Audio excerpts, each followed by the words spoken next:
All right, boys and girls, we are going to draw an abstract portrait of ourselves. So to start, we're going to start with a pretty realistic version of a head, and then we're going to give it some crazy colors and designs.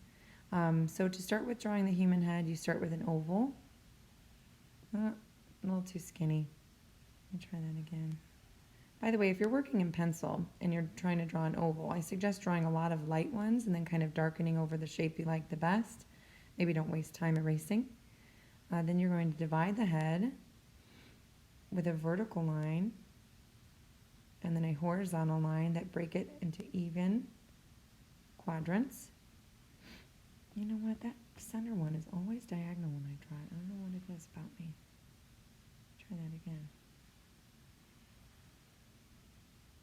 Okay, I don't know. Maybe that's a little better. Now that one's diagonal. Sorry guys, I'm really indecisive. Okay, now we're going to do a vertical eye line on this side and this side, kind of centrally located. Nose line about halfway down from the eye line, and a lip line just a little bit lower. Hairline up towards the top. When we start drawing the eyes, we're going to draw eyes starting with the iris. I'm also going to start on my weak side. So if you're right-handed, start on the left. If you're left-handed, start on the right. It's easier to duplicate something you're looking at when drawing it on your strong side. So if I'm looking at that shape there and trying to draw it again, it'll be easier doing that on my right. Trying to make these irises the same size. It tends to make eyes that are more the same size. Okay. Then we're going to go in and we're going to draw in a pupil.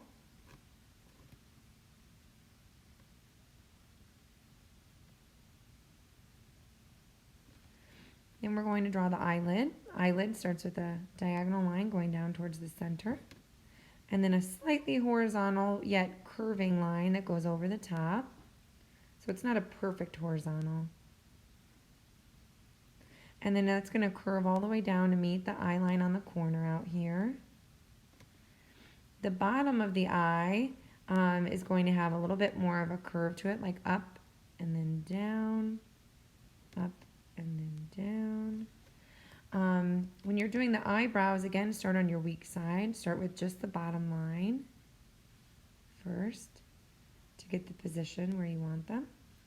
Make them a little bit wider at the center, a little bit narrower out towards by the ears. If you want eyelashes, just know that it will look like you have mascara on. Keep them more towards the outside edge of the eye. Make sure they're curving a little bit. If you draw them perfectly straight, they'll kind of look like bug legs, so be careful with that. Next thing we're going to do is draw the nose. So for the tip of your nose, you're going to start with kind of like an oval or a circle at the tip. Draw a bean shape for each nostril, and then a letter C and a backwards letter C. I'm going to erase the sides of this circle, and then just add a bridge on one side. You don't want to add the bridge on both.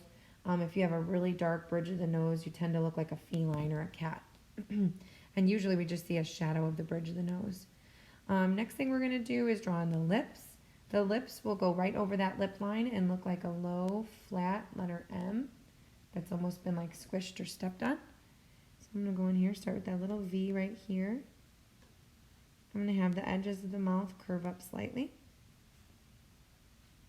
Then do a dip for the top lip.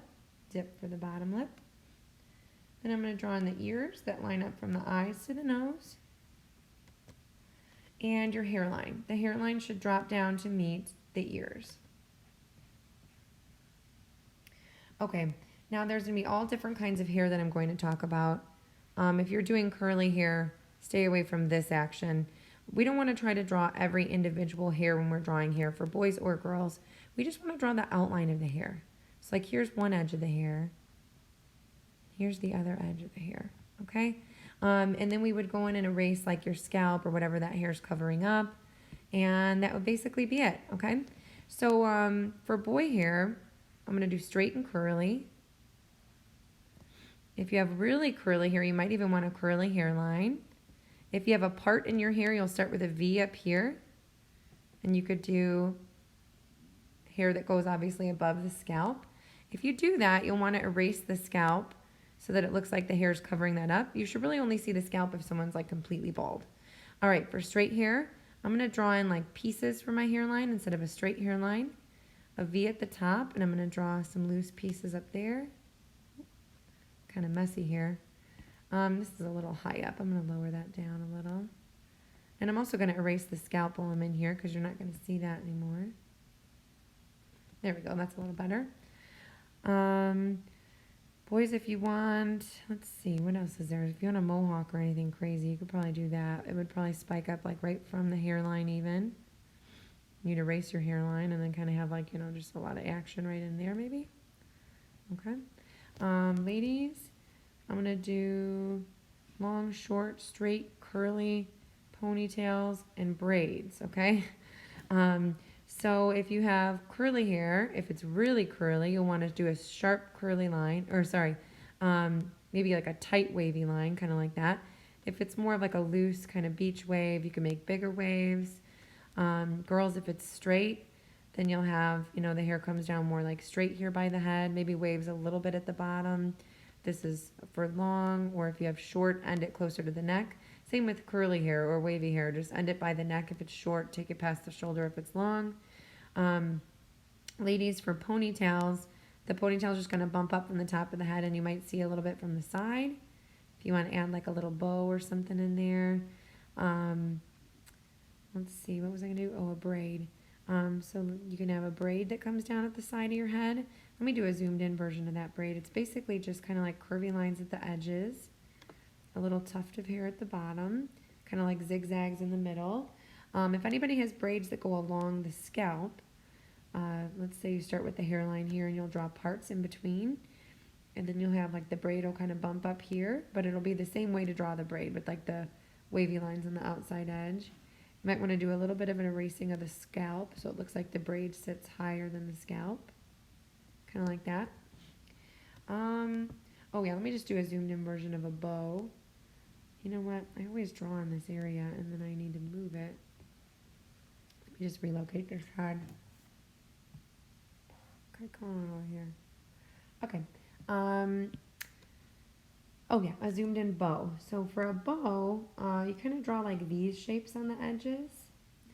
And you could draw like a little opening on the top if you wanted. You could even shade that in later, dark.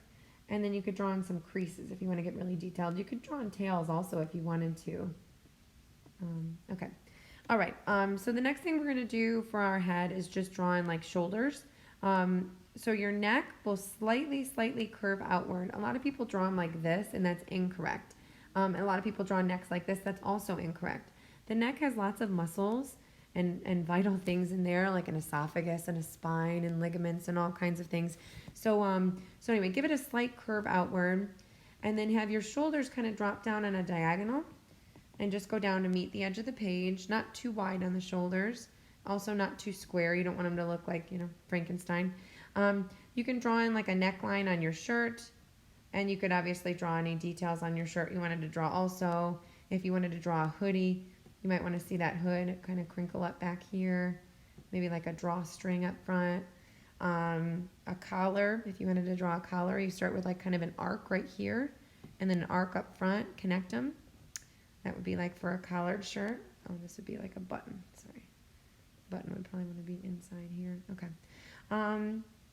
Oh, glasses. So for glasses, there are, some glasses are more rectangular. Some of them are shaped like a trapezoid. And then some of them are very round. Some of them are oval. Some of them are very like Harry Potter round. You'll want to give the rim of your glasses probably a double outline so that you can fill that in with whatever color they are. Some of them, if they're metal, are really skinny and slender around the base of that rim. Some of them are a little bit wider. It's just up to you guys. I'm going to make this one a little bit skinnier. And then let's do some lines that go over the nose. 2 curvy lines over the nose. 2 lines back to meet the ear. If you're doing freckles, I would highly recommend just wait on freckles until you color, because you're just, whatever skin color you do, you're going to do a shade darker on your freckles, okay? So I just drew in a few light just so you know like where they go, what they look like. Yeah, that's basically it. If you guys want to give this a practice run, and then we'll work on coloring when we get to school.